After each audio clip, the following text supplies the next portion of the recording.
할렐루야, 아멘. 오늘도 새날을 주신 주님을 찬양합니다.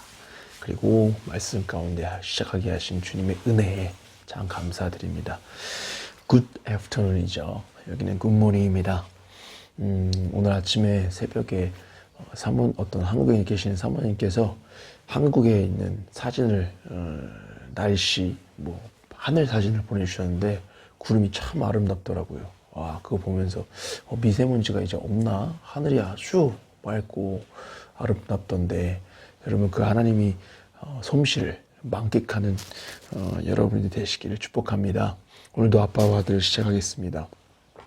오늘 말씀은 마태복음 18장 15절에서 35절 말씀입니다. 22절 말씀만 제가 읽겠습니다. 예수께서 이르시되 내게 이르노니 7번뿐만 아니라 7번에 80번까지도 할지니라. 아멘. 우리 오늘 본문 말씀은 또 용서에 관한 본문이고, 베드로가 어떤 주의 형제가 죄를 범하면 몇 번이나 용서하여 주리까, 이렇게 말하면서 7번까지입니까? 라고 이렇게 말합니다.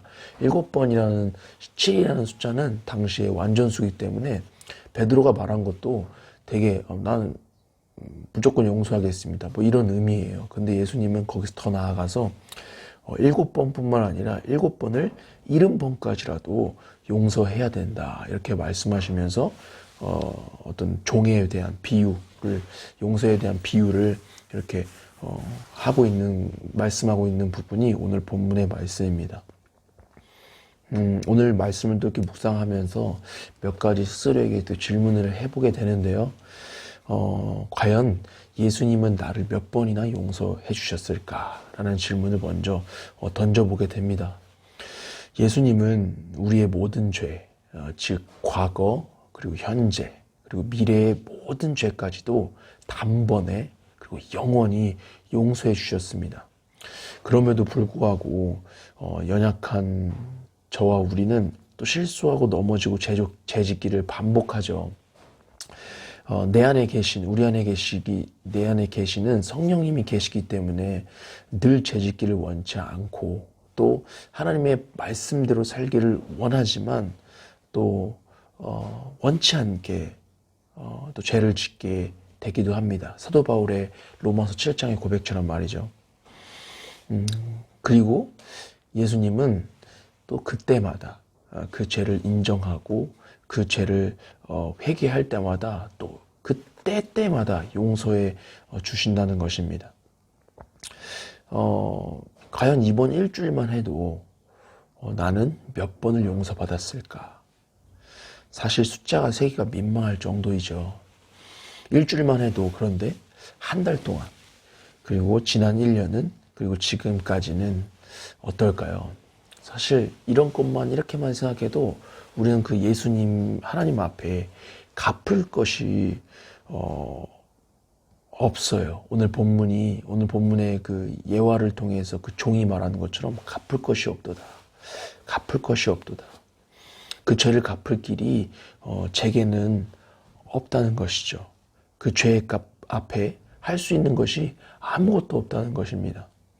이것을 어떻게 표현할 수 있을까? 그저 로마서 말씀처럼 모든 사람이 죄를 범했고 의인은 없나니 없으며 없고 없나니 하나도 없도다. 갚을 길이 없다. 그냥 아무것도 없다는 거예요. 0.1도 없다는 거예요. 엎드려 사실 빌 수도 없지만 우리를 사랑하시는 예수님의 약속의 말씀과, 그리고 예수 그리스도의 십자가와 부활을 힘입어 우리는 오늘도 엎드리는 것이죠. 여러분, 그리고 또 한번 저는 오늘 말씀 묵상할 가운데 또 질문해 보는 것은, 불쌍히 여긴다는 것은 무엇일까? 의미적으로 알고 있죠. 근데 경험해 본 적이 없어요. 그래서 이것이 무엇인지 잘 모르겠어요.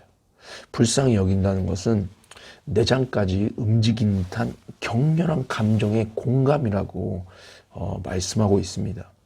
여러분, 이것이 가능한가요? 머리로는 이해는 돼요. 근데 내 가슴으로는 이해가 되지 않는 것이 사실 저의 솔직한 모습입니다.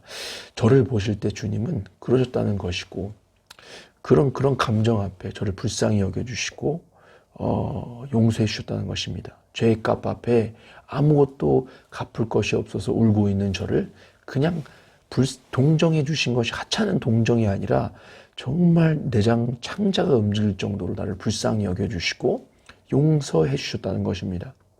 이것이 용서라는 것이죠.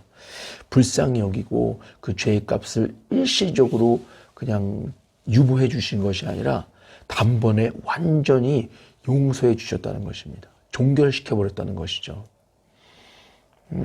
사실 이 불쌍히 여긴다는 것, 이것이 참 이해가 되지 않는 것 같아요.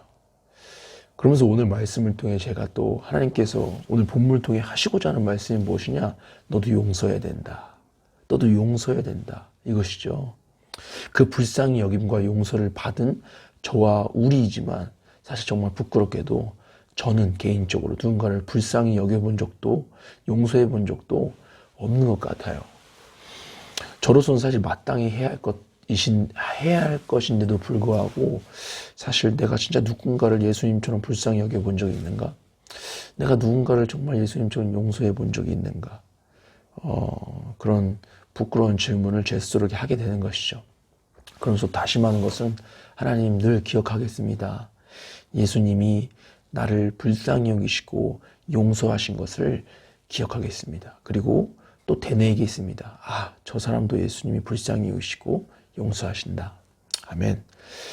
여러분 우리의 삶 가운데 예수님처럼은 아닐 수 있지만 먼저 그 불쌍히 여김을 받은 자로서 그리고 그 용서를 받은 자로서 그 사랑을 받은 자로서 먼저 누군가에게 다가가고 용서하고 사랑하는 저와 여러분들이 되기를 축복합니다. 기도합니다. 하나님 감사하고 사랑합니다. 나를 주님의 내장과 창자가 심히 괴로울 정도로 움직일 정도로 불쌍히 여겨주시고 그래서 밀당하고 재시고 계산하신 것이 아니라 완전히 나의 죄를 종결시켜 버려 주시고 사랑해 주시고 자녀 삼아 주셔서 감사합니다. 하나님 그 이 불쌍히 여김과 그 자비와 그 용서와 은혜와 사랑이 내게 있는 줄 믿습니다. 하나님 오늘도 주님께서 그토록 사랑하신 한 사람 한 영혼 한 교회 그 영혼들을 먼저 다가가고 그 영혼들에게 먼저 찾아 나서고 용서하고 손을 내밀고 사랑하고 용서하는 제가 될 수 있도록 우리가 될 수 있도록 성령 하나님 성령 충만함을 오늘도 부어 주시옵소서. 주님 감사합니다. 또 주님 너무나도 사랑합니다. 예수님의 이름으로 기도했습니다. 아멘. 오늘도 승리합시다.